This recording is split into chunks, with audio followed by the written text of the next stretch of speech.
ہر رات کسی بچے کا دل ٹوٹ جاتا ہے ان خوابوں کے بوجھ اٹھانے کی کوشش میں جو کبھی پورے نہیں ہوتے۔ یہ صرف کتابیں نہیں، امیدوں کا بوجھ ہے۔ لیکن اصل سچ یہ ہے کہ ہمارے طلباء کا مستقبل اندھیروں میں ڈوبا ہوا ہے۔ یہ ویڈیو پاکستان کے اسٹوڈنٹس کے اسٹرگلز کو ریکگنائز کرنے کے لیے بنائی گئی ہے، تو اس ویڈیو کو اینڈ تک لازمی دیکھیے گا۔ Educational inequality. پاکستان کا تعلیمی نظام دو حصوں میں تقسیم ہے۔ ایک طرف امیر بچے جہاں ہر سہولت سے فائدہ اٹھا رہے ہیں، وہاں دوسری طرف غریب بچے اپنی بنیادی ضرورتیں پوری کرنے کے لیے جدوجہد کر رہے ہیں۔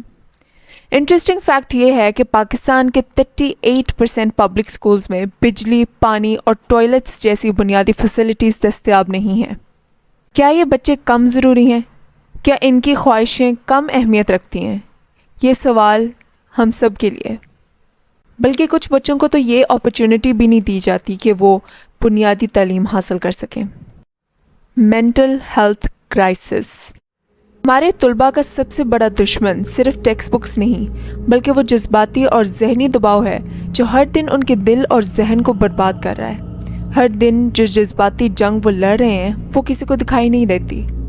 ایک ریسرچ کے مطابق 35% پاکستانی طلباء جذباتی اور ذہنی مسائل کا شکار ہیں، اور ان کے پاس کوئی مدد نہیں، کوئی اسٹوڈنٹ کاؤنسلنگ نہیں۔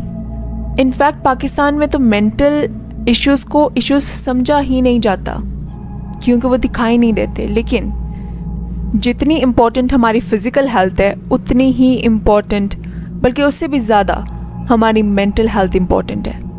میں اب یہ سوال پاکستانی عوام اور گورنمنٹ سے کرنا چاہتی ہوں، کیا یہ دباؤ، یہ غم ہماری پڑھائی کا حصہ ہیں، یا ہم ان طلباء کو غلط ایجوکیشنل سسٹم کے نیچے دبا رہے ہیں؟ Out dated curriculum. ایک پرانی کتاب، ایک گھسی پیٹی سوچ۔ پاکستان کا تعلیمی نظام صرف رٹا لگانے کو پڑھائی سمجھتا ہے۔ یہ طلباء سوچنا نہیں سیکھتے، صرف یاد کرنا سیکھتے ہیں۔ پاکستان کا سلیبس 20 سالوں سے زیادہ عرصے سے تبدیل نہیں ہوا ہے، جبکہ دنیا ڈیجیٹل اور انوویٹو ایجوکیشن کی طرف بڑھ چکی ہے۔ جب دنیا کوڈنگ اور آرٹیفیشل انٹیلیجنس کی بات کر رہی ہے، ہم اپنے طلباء کو ابھی بھی فارمولاز یاد کروانے پر تلے ہوئے ہیں۔ اس کا مطلب ہم اپنے فیوچر میں انویسٹ کرنا ہی نہیں چاہتے۔ ہمارا فیوچر ہماری یوتھ ہے، Pakistani youth. Over crowded class rooms.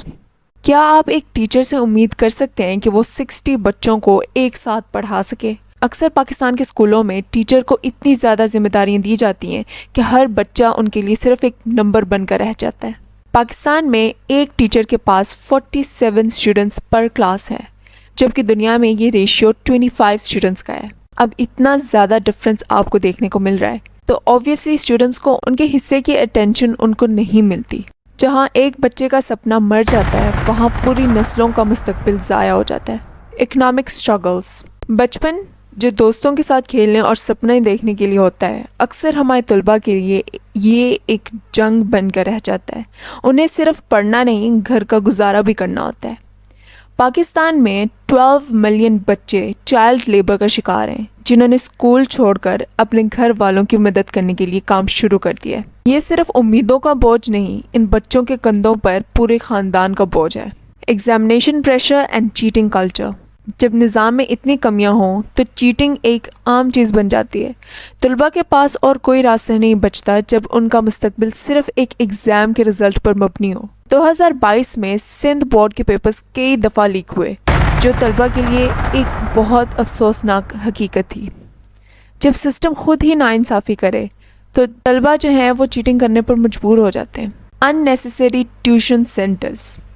جب اسکولوں میں پڑھائی کا سسٹم فیل ہو جاتا ہے تو ٹیوشن سینٹرز ایک نیا نظام بن جاتے ہیں، لیکن یہ نظام صرف پیسوں کا کھیل ہے۔ طلباء کا سپنا ایجوکیشن نہیں، ایک بزنس بن جاتا ہے۔ پاکستان میں ہر سال ٹیوشن سینٹرز ہزاروں روپے فیس لیتے ہیں، لیکن اصلی تعلیم دینے میں ناکام ہی رہتے ہیں۔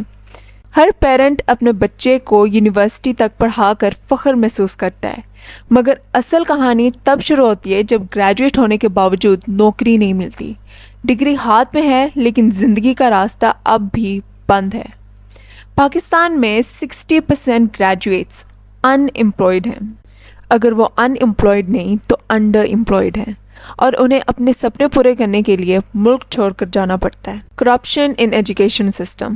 تعلیمی بجٹ کا ایک بڑا حصہ کرپشن کا شکار ہوتا ہے۔ فنڈز جو اسکولوں تک پہنچنے چاہیے وہ غیر قانونی طریقے سے گم ہو جاتے ہیں۔ پاکستان کے ایجوکیشنل فنڈز کا 30% حصہ کرپشن اور مس مینجمنٹ میں ضائع ہو جاتا ہے، مگر امید ابھی بھی باقی ہے۔ سرکاری ریفارمز، NGOs کا کام اور ڈیجیٹل ایجوکیشنل پلیٹ فارمز کے ذریعے ہم اب بھی ان چیلنجز کا مقابلہ کر سکتے ہیں۔ یہ ویڈیوز زیادہ سے زیادہ شیئر کریں تاکہ آنے والی جنریشن ہماری ایک برائٹر اور بیٹر فیوچر دیکھ سکے۔ میں امید کرتی ہوں یہ ویڈیو آپ کو پسند آئی ہوگی۔ اگر پسند آئی ہے تو اس چینل کو لائک، شیئر اینڈ سبسکرائب لازمی کیجیے گا۔